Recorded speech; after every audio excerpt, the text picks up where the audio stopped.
एक तू सच्चा, तेरा नाम सच्चा, कण कण में समाये हुए पार ब्रह्म परमेश्वर का हम सब ध्यान करें। सीधे होके बैठें, कमर गर्दन मस्तक को सीधा रखें, तर्जनी उंगली और अंगूठे को मिला के रखें, आंखों को बंद करें। बंद आंखों से मस्तक में ब्रह्म ज्योति को देखें। उसी ज्योति में से उठते हुए नाद गुंजार को सुने। आती जाती हुई सांस पर ध्यान दें। गहरी शांति का अनुभव करें।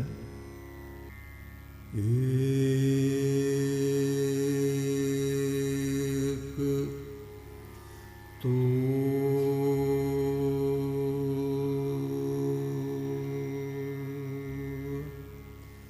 सच्चा,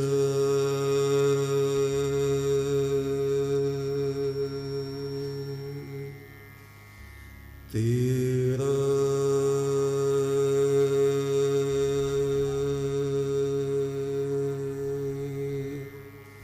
नाम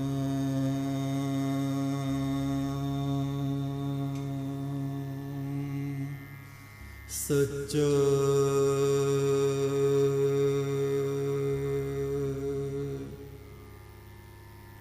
एक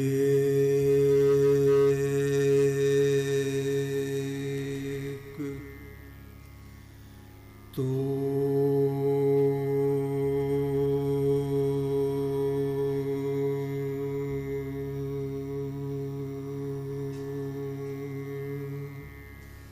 सच्चा,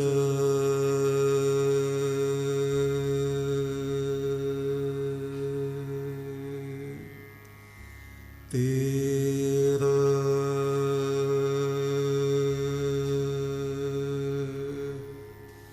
नाम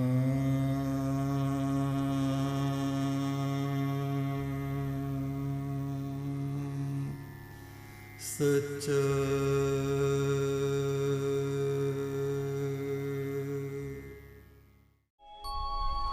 एक तू सच्चा, तेरा नाम सच्चा।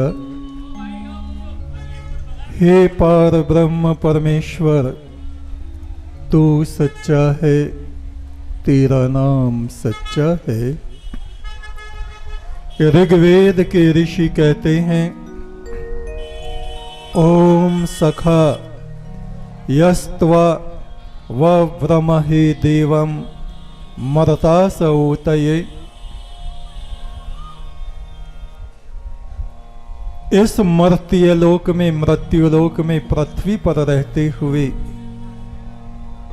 हम मनुष्य यदि उस आदि पुरुष परमात्मा की मैत्री को प्राप्त कर लेते हैं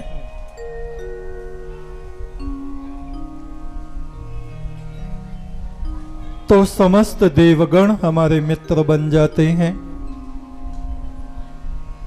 समस्त पवित्र आत्माओं से हमारा संबंध जुड़ जाता है और हम उस आदि पुरुष परमात्मा के तेज से, प्रकाश से, ज्योति से परिपूर्ण हो जाते हैं।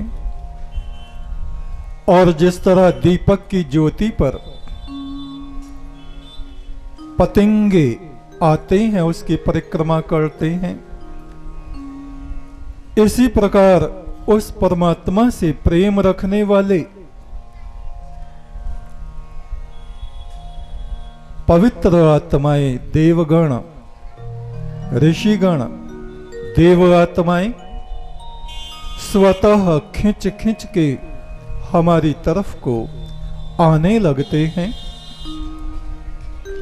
अपाम नपातम सुभगम सुदम सममम सुप्रतुर्ति मनेह सम।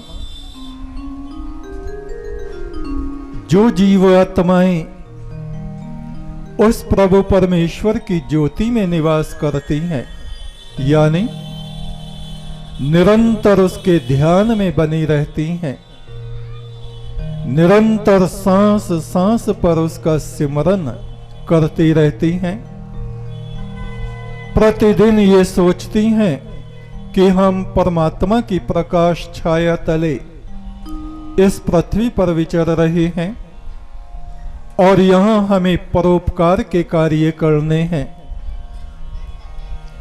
ये समस्त जगत, विश्व ब्रह्मांड उस परमात्मा का परिवार है। इन जीव में ही वो शिव आदि ब्रह्म परमात्मा निराकार ज्योति स्वरूप निवास करता है।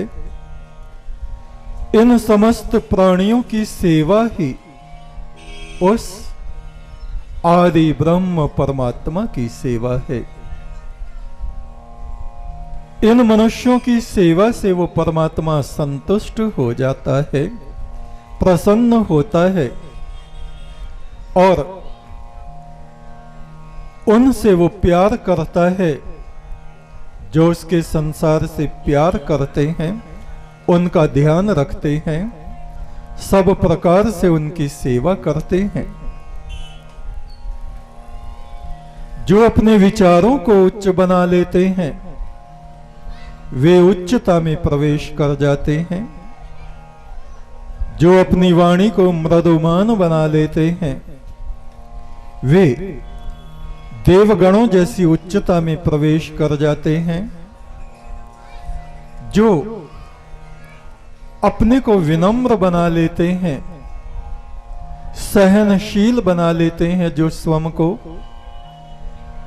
जो सबकी सेवा में अपनी आत्मा को अर्पित कर देते हैं, परमेश्वर उन पर अमृत की वर्षा करता रहता है। और वो परमात्मा तो प्रतिदिन इस सृष्टि पर अमृत कणों को बरसाता रहता है। अपनी मेहर और करुणा और कृपा की वर्षा करता रहता है। उस वर्षा में देवगण भीगते हैं, ऋषिगण भीगते हैं, सिद्धगण भीगते हैं, मनुष्य भी भीगते हैं। किंतु जिसका जैसा स्वभाव होता है, वैसी ही उसके भीतर वृद्धि होती है। बारिश एक जैसी पड़ती है, करेला उस वर्षा के पानी को पी के और ज्यादा कड़वा हो जाता है। बेर, आम, खरबूजे, मीठे फल और ज्यादा मिठास और रस से भर जाते हैं। इसमें दोष वर्षा का नहीं, हम लोगों का दोष है, हमारे स्वभाव का दोष है। यदि हम जीवन भर विष को इकट्ठा करते रहते हैं, दूध पीने से सांप और अधिक विषैला हो जाता है। दूध पीने से, गाय का दूध पीने से मनुष्य और ज्यादा शक्तिशाली हो जाते हैं। उनके भीतर स्वर्ण की मात्रा बढ़ जाती है। गाय के दूध में स्वर्ण होता है। गाय का थन जिसमें से दूध निकलता है, उस थन को बछड़ा पीता है, दूध पीता है, और उसी थन में चींचड़ी लगी रहती है जो गाय के रक्त को पीती है। ठीक ऐसी ही हम आत्माएं हैं इस संसार में। हमने अपने जीवन में क्या इकट्ठा किया है, विष या अमृत? अच्छाइयां इकट्ठी की हैं या बुराइयों को इकट्ठा कर लिया है, वैसा ही प्रभाव हमारी आत्मा पर होता है और वैसी ही किरणें हमारी आत्मा से दूसरों की तरफ प्रवाहमान होती हैं, विकीर्ण होती रहती हैं। पहले लोग थे, जीवन में किसी का नमक खा लिया तो जीवन भर अंतिम सांस तक उसके प्रेम को निभाते थे, उससे वफादारी करते थे, कभी भी उसको धोखा नहीं देते थे कि मैंने इसका नमक खाया है। और आज के लोग, हम लोग कितना ही किसी का नमक खा लें, जरा भी अपनी आंख में शर्म नहीं रखते, हया नहीं रखते, वफा नहीं रखते, प्रेम नहीं रखते, वफादारी नहीं रखते। जिस थाली में खाते हैं उसी में छेद करते हैं। चाहे वो हमारा भाई हो, चाहे वो हमारा मित्र हो, चाहे वो हमारी पत्नी हो, जो हमारे निकट से निकट रहते हैं, निकटतम रहते हैं, उन्हीं को हम धोखा देते हैं, उन्हीं से हम छल करते हैं और फिर ऊपर से अपने को बड़ा होशियार, फॉरवर्ड, आधुनिक समझते हैं। और वो जो परमात्मा परम ब्रह्म है, उसके देवदूत अदृश्य रूप से हमारे कंधों के पीछे खड़े रहते हैं, वे लिखते रहते हैं। दाहिने कंधे के पीछे खड़ा हुआ फरिश्ता हमारे पुण्य कर्मों को लिखता है, सुबह से शाम तक, प्रातः काल से जब हम जगते हैं और जब तक सोते हैं। जो जो हम अच्छे काम करते हैं, दाहिने कंधे के पीछे खड़ा फरिश्ता उसको लिखता रहता है। और बाएं कंधे वाला हमारी बुराई, हमारे छल, हमारे कपट, हमारी मक्कारियां, उसको लिखने को जैसे ही तैयार होता है, वो नेकी का फरिश्ता उसको कहता है, अभी रुक जा, अभी रुक जा, अभी रुक जा। क्या पता ये इन गुनाहों से बाज आ जाए, क्या पता ये इन बातों को छोड़ दे, और क्या पता ये सोने से पहले अपने पैदा करने वाले उस सृजनहार से माफी मांग ले। ऐ मेरे परमात्मा, जो मुझसे गलतियां हुई हैं तो मुझे माफ कर दे। और जब इंसान ऐसा नहीं करता और सो जाता है, तो वो बुराई लिखने वाला फरिश्ता उससे नेकी के फरिश्ते से कहता है, अब बता, अब लिखूं या ना लिखूं?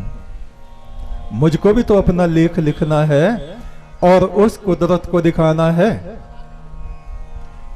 नेकी वाला फरिश्ता कहता है, अब मैं मजबूर हूं,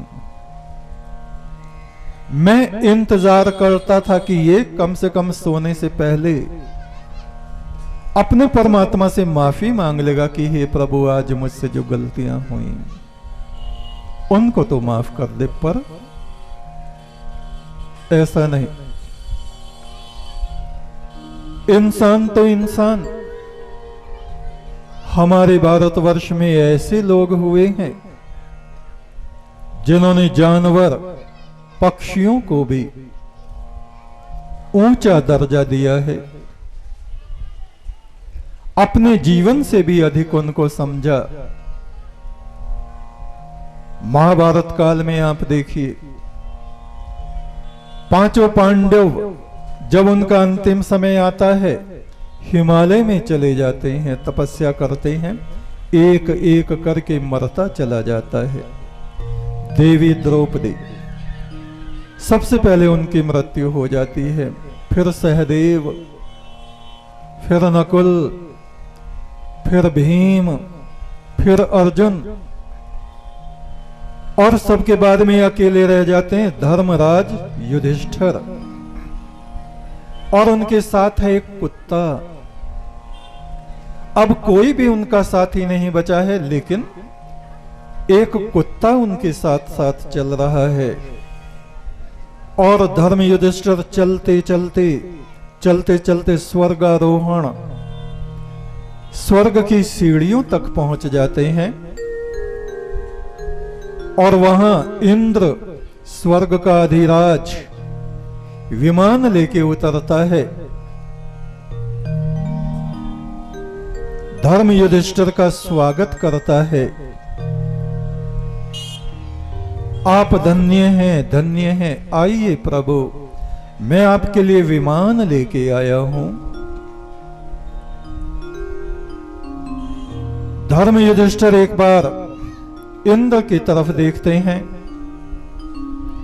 देवगण खड़े चमर डुला रहे हैं, पंखा लिए खड़े हैं सेवा में। एक बार उस कुत्ते की तरफ देखते हैं। इस पृथ्वी पर ये मेरा अंतिम साथी है। युधिष्ठिर कहते हैं, हे इंद्र,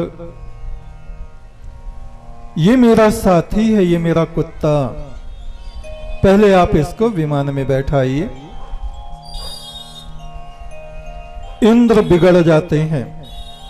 आप क्या कह रहे हैं? कहीं कोई कुत्ता भी स्वर्ग में जाता है? आप देखिए धर्म युधिष्ठिर क्या कहते हैं, ये मेरा साथी है। मैं यदि अकेला स्वर्ग चला जाऊंगा तो इसकी देखभाल कौन करेगा? मैं इसका परित्याग नहीं कर सकता। ये मेरा शरणागत है। इसके बिना मुझको स्वर्ग मंजूर नहीं है। आप अपना विमान वापस ले जाइए, मुझको स्वर्ग में नहीं जाना, मेरे लिए पृथ्वी ही उत्तम स्थल है। इंद्र फिर से समझाने की कोशिश करते हैं, धर्मराज आप समझिए, आप पुण्यवान व्यक्ति हैं, पुण्य आत्मा है। धर्मराज कहते हैं, मैं काहे का पुण्य आत्मा अगर अपने शरणागत को त्याग दूं? मुझसे बड़ा पाप आत्मा कौन होगा जो अपने शरण में आए हुए कुत्ते का भी ध्यान नहीं रखता? वो कैसा राजा, वो कैसा धर्मात्मा? मैं इस कुत्ते को नहीं त्याग सकता। आप अपना विमान वापस ले जाएं। और तभी उस कुत्ते में से धर्मराज, धर्म प्रकट होते हैं। धर्मराज यम, वो कहते हैं, धन्य धन्य धन्य, भारतवर्ष के ऐसे धर्मात्माओं को धन्य है, धन्य है, धन्य है। धर्मराज ने कहा, हे युधिष्ठिर, ये मैं तुम्हारी अंतिम परीक्षा ले रहा था। मैंने तुम्हारी बहुत परीक्षाएं ली हैं और हर एक परीक्षा में तुम उत्तीर्ण हुए हो। ऐसे थे हमारे पूर्वज, हमारे पुरखे, हमारे भारत के लोग, जिन्होंने एक कुत्ते को भी त्यागना स्वीकार नहीं किया, स्वर्ग का त्याग कर दिया। और आज के लोग मित्र बना के धोखा देते हैं, मीठी मीठी बात बना के छलते हैं, विश्वास प्राप्त करके विश्वास को तोड़ देते हैं।